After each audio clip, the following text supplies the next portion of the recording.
Welcome back to FNM TV, Round 2, Game 1. We have the co-host, who isn't currently here, DiMaio versus Nick Botto. Splinter Twin against Valakut. Nick's been playing Valakut a lot better lately, and I'm pulling for him to do a lot better now that Cobblade's out of the format. He's coming along very nicely in our FNM trials. Every week in, week out, he's been improving in his gameplay and his rules knowledge. Once you get to learn rules knowledge in this game, everything really comes along with it, how the stack works, and you can pretty much surmise how certain card interactions are going to work from there, even if it hasn't been played before. Especially, it's a very key when you're dealing with new sets. So, JT, with that Splinter Twin deck, it either wins or it doesn't. Life points don't matter, poison counters don't matter. Your deck pretty much doesn't really matter. As long as you have that combo, you're going to end up winning. Well, unless you're playing against a Norn Xanax, then I don't know where that goes from there. It's a Norn Xanax. Key decks that you guys might want to be trying out in this next week if you're unsure on what deck to play. This will be the first week of the ban list. I keep talking about it. You might want to be running Splinter Twin and Valakut are the big decks that people keep talking about. But decks that really go against them is going to be that Suture Priest build. Suture Priest, anything running Norn Xanax in the sideboard, Norn Xanax in the main board.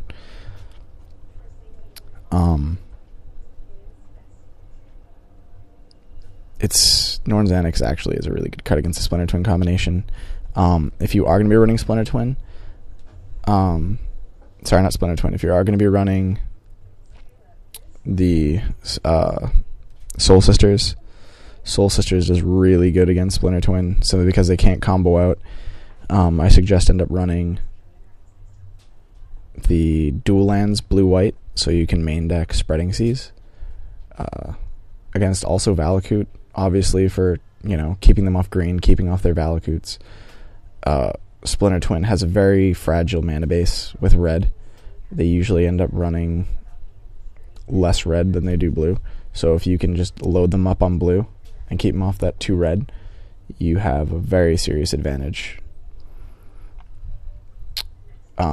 So far, we have Nick on the right, who has 2 Raging Ravine, a Forest, 3 Mountain, and JT, who's sitting right now on a Halimar Depths, an Island, and a Mountain. JT shuffles up his hand, looking things over.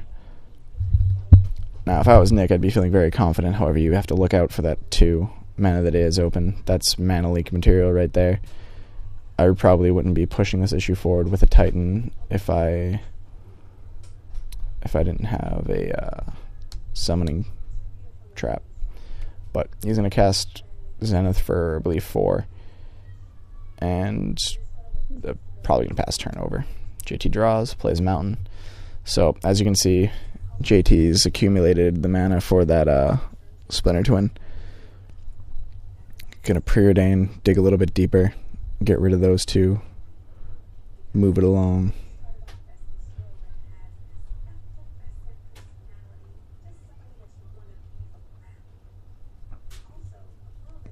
Nick draws for the turn. Plays yet another Mountain, loading him up on 7 mana total. 2 more mana to keep out of mana leak range when he plays his Titan.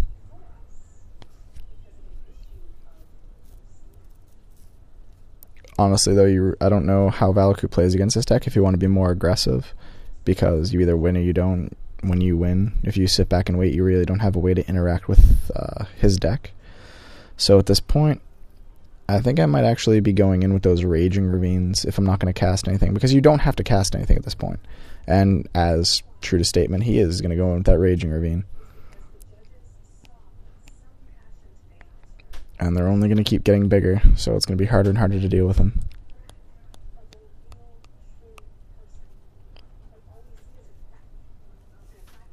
And now Nick can pretty much just sit back, wait, keep attacking with the Ravines if he needs to, and look for those extra lands, those Titans, and get in there. Seagate Oracle can get in the way of your lands, that's fine. it'll stall him a turn. But once you go off with Valakut, you will win, typically, unless you hit for 18. But at that point, JT's now under the 18, that sweet spot.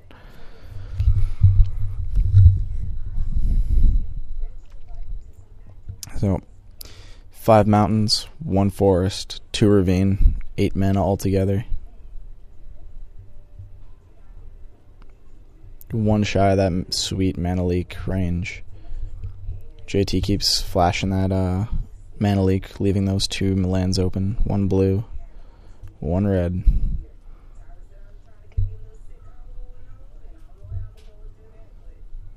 It's actually kind of funny because JT right now has more mountains than he does islands, which is kind of contrary to what I was saying about the sources.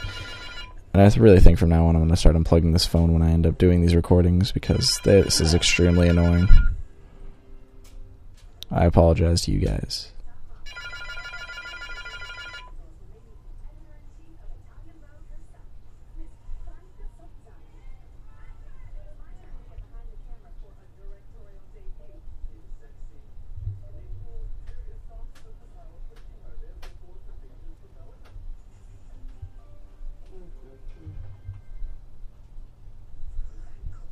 JT's looking it up with the Seagates.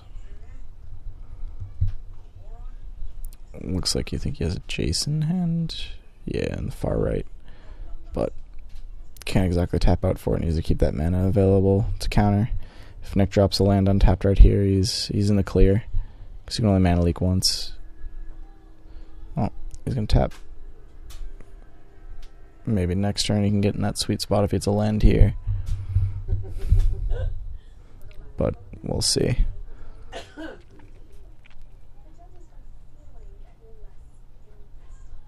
This game can still go any way right now, but I think it's looking a little bit better for Nick.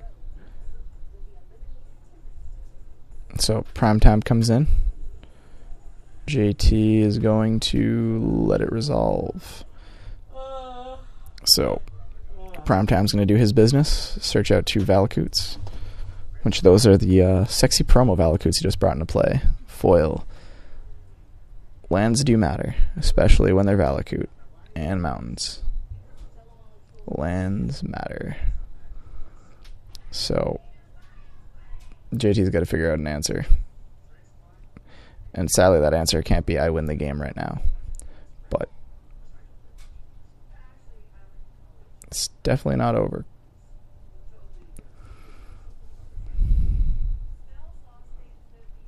He has another 1, maybe 2 turns.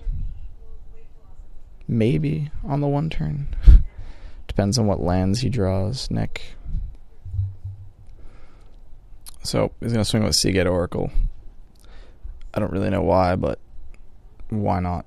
Maybe he was afraid of, or trying to bluff the Dismember to get rid of that primetime.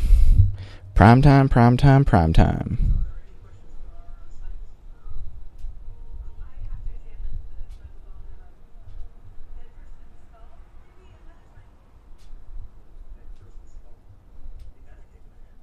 Cast another primetime. Why not? Why not? And that's going to be game, I believe. I don't think there's any way that it's not. Solely because now he just has 3 Valakut in play. He's going to ping him for 9 right here. Bring him down to 7. Then swing with primetime. Fetch 2 more mountains. Kill him for 18. Heck, even another Valakut in a mountain still kills him by dealing 12. So whatever, he just cracks a Terramorphic and kills him. And they'll go on to game 2 with my co-host JT over here getting his deck, getting his shit pushed in. But happens to every deck. So we're going to go along, head over to game 2 of this in round 2. I just saw JT lose to double primetime, triple Valakut. Subscribe, check out the next video, and let us know what you think. So we'll see you next time.